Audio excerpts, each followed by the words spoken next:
Mr. Ibu's daughter, Jasmine, finally spoke about the situation between her and Mr. Ibu's family. Guys, please do not forget to subscribe, give me a thumbs up, comment and share. And please do click on that notification bell so you get notified when I post a new video. Thank you.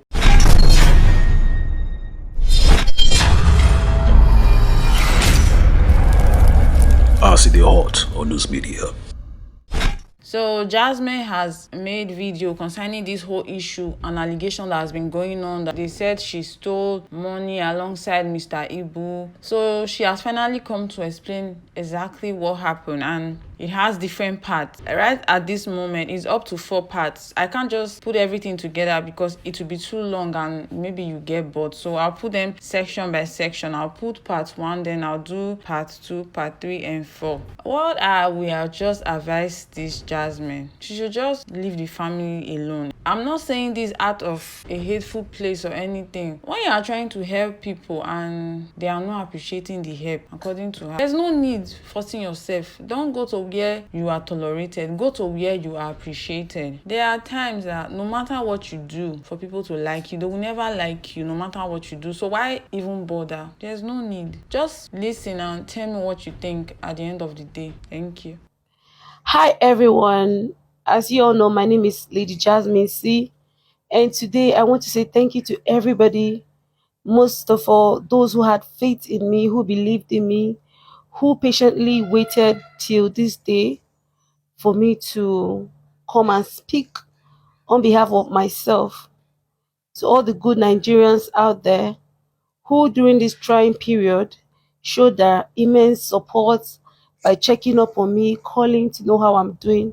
I want to say thank you to everybody. So today I'm going to be talking about what has transpired this entire time. The past 3 months has been, I can't say it has been hell, but in every situation, I want to give thanks to God. I said I was not going to talk about this issue until Daddy gets back to his feet. And glory be to God, he's been discharged and recuperating. Um, a lot has happened, not just the event of the past few months. A lot has happened, and I would like to share more light on how I got involved, how things got to this point. And I'm not talking because I need people to sympathize with me. No, that's not the essence of this. I'm talking because I feel like I have been abused, I have been used, and I hope you guys are patient enough to at least listen to the entire story, because it means a lot to me for people to know what really transpired, what really happened. Then, if after listening to me, you feel like, oh, I'm wrong, fine. I'll leave the judgment to you people. So, how did I get involved in all this in the first place? Um, Firstly, how did I get involved with this family? The John Okafor family, Mr. Ibu family. The first and most important question I get all the time from people, mostly on my comment section, is, oh, don't she have a family? Don't she have parents? Leave this family alone, and all of that. I would like to start addressing from those kind of comments. So many years ago, my dad passed on. May his soul rest in peace. He was in the Nigerian army. He was a very good friend to Mr. Ibu, who is now a father figure in my life. When my dad passed on, Mr. Ibu himself was at the burial. Ever since then, he has played the role of a father figure in my life.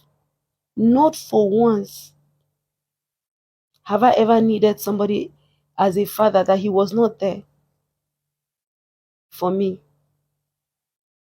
So, fast forward to 2018, I left the country, I left Nigeria, and then I went to look for greener pasture outside the country. Things were working out for me. I was doing good. I was doing fine. Later on, I relocated to Cyprus where I was studying law. Fast forward to 2020, daddy in person of Mr. Ibu started writing me on WhatsApp requesting for financial assistance. I was really surprised because before I left this country, he was doing well. If he wasn't at the peak of his career, he was doing absolutely well. He has exotic cars, everything was okay for him. So in 2020, when he started reaching out to me that he needed money for certain things, I was really surprised. Certain times I will send 50,000, 5,000, 2,000, as much as I can. I have friends then in Cyprus that can attest to it. I think I have one friend, Ventura, another friend, Otonye. These are people I know that can attest to it because then, even when I don't have as much, I would borrow from them or I would get from them to send to him. So at some point, it was quite disturbing because I know when I left this country, he was doing very, very okay. I started asking questions. I asked him what exactly is happening in your life right now for you to be asking for the least 50,000, 10,000, 5,000. Are you sure everything is okay? That was the first time he mentioned to me that he was sick and he was in Abuja. I then asked him, how about your wife? How's the children? How is everybody doing? It's been long since I heard from any of them. He said, his wife is in Lagos, that he has been in Abuja for close to 2 years now. And I was like, if you're sick, the best place to be is your home in Lagos. Why Abuja? He didn't really say much. So I told him to send me his wife's number that I would like to hear from her. It's been a while. I'd like to hear from her. Let me know what's happening in their life and all of that. Let me also understand why he was asking for those kind of financial help if things has really gotten that bad. Because I was in shock. It also surprised me. So he later sent her number. I called her. I asked her how she was doing. She said everything was not well. I could remember that day.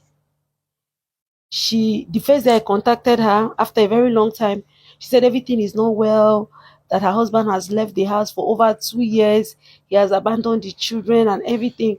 I was surprised to hear that from her. And then she said that very day, she started sending me videos. I think the last time they called me out that I was on that the freeze live, I made reference to that. And I'm sure those evidence will still be on the live because I've changed my phone severally and my phone formatted, so I might not have some of those evidence, but I still know that if I go to my iCloud, I'll still see some of them, which I'll be posting while the video goes on. So around that period, she was crying over the phone. When I asked her how things were going, she said that daddy in person of Mr. Ibu has left the house for over 2 years, abandoned her with the kids, that things were really bad for her.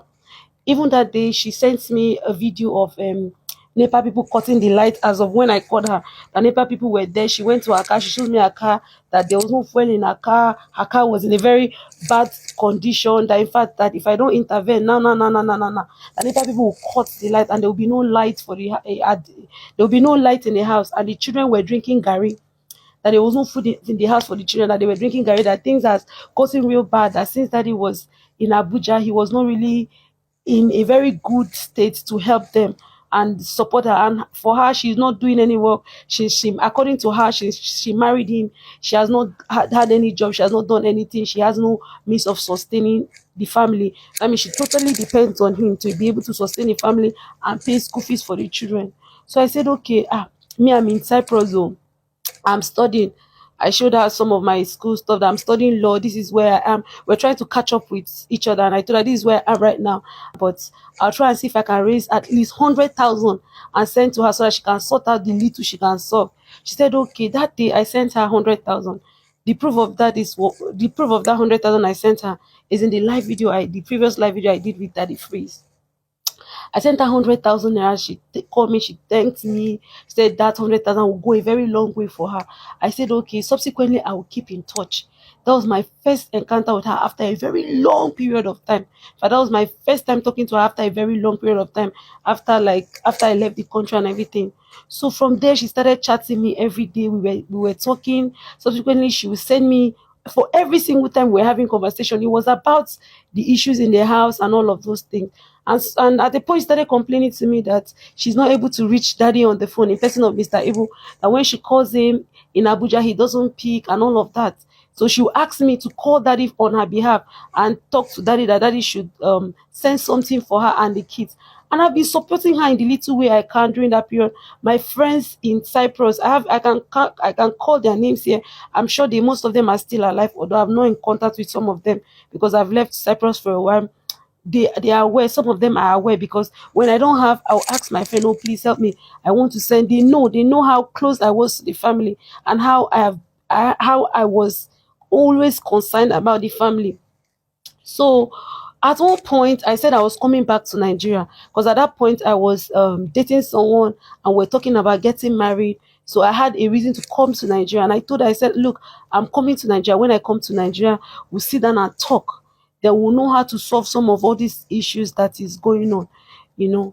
So I was also talking to daddy's son, Valentine, that was in South Africa. I was talking to so many people in the family that period.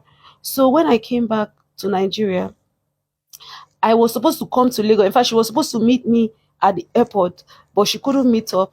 And then I told her I was going straight to Abuja. I traveled with one other lady, one of their family friend. So we went to Abuja. On getting to Abuja, daddy was really sick. He was really, really sick. That was the first video that went viral on social media that was giving him medicine. I said, "Daddy, take this medicine, take the medicine."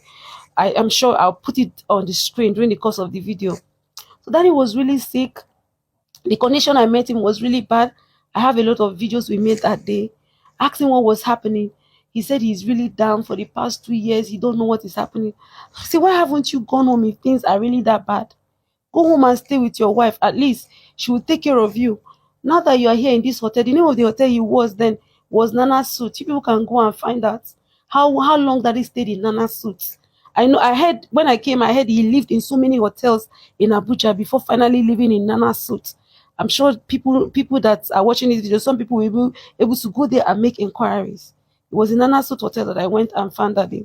So in that Nana Suit Hotel, there are some other people that were there, some other actors.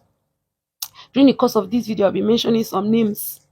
So if there's anything I'm saying that is lie, people can go and make inquiries. You know, I didn't want to come and say anything, but the things have gotten to the part where I have to speak up, and I have to speak up my truths. I have to say my truth the way it is. That is the essence of telling this story.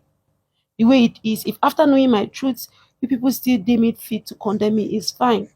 But at least let it be that I speak. Let it be that I said something. Let it be that I stood up for myself. So when I arrived at that Nana hotel the lady that is a family friend to them, daddy was really sick. Then I did a video of him being sick and I put it on social media. That video caught the attentions of so many good Nigerians. And then people started reaching out. What's happening to Mr. Ibu? It's been so long we heard about Mr. Ibu. What's happening to our old Nollywood actors? We haven't been seeing Mr. Ibu. Nobody has been hearing about him for a while now. And there were some good people that were around him around that period. They knew he was sick, but they did not know he was that bad. Benedict Johnson, a Nollywood actor, was there. Labista was there. There's one other man. I don't really know him mutually, but I met him there. It was one of the people that was helping him then, and Bala, Mr. Bala. They had a program running, a political party program that was running on that period. I can't really say much about it because I came and met them in the middle of it. In fact, I later found out that they were the one even sustaining his hotel bill, his food and everything. So when they saw that video, they rushed, they came, Benedict Johnson came over, Labista came over, and some people in Nollywood, they came over. And immediately, it wasn't up to an hour, let me say an hour 30 minutes, they rushed him to the hospital. Zenith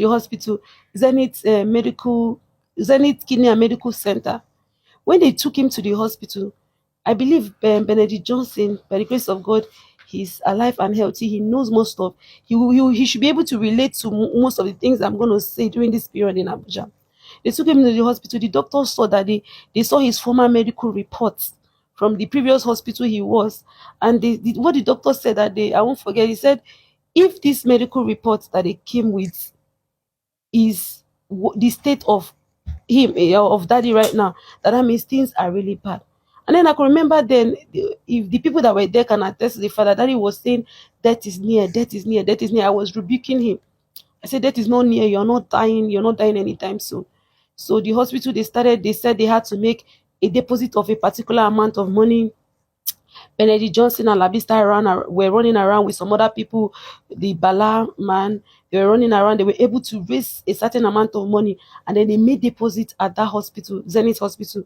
So they started checking that day. I cannot actually give details of his medical condition because I feel like that those are things that are actually personal to him. But I can actually say to some extent the medical condition was really bad. It wasn't a very good report. So they started checking him all over. They had to admit him. They admitted him in that hospital for at least 3 months. And the people that took care of the bill that time, as far as I know, was that group of people that were sustaining him at that hotel. So when I came, the first thing I asked, I called the wife. I said, look, I'm here at the hospital in Abuja. The condition is really bad. If it's possible for you to come, come.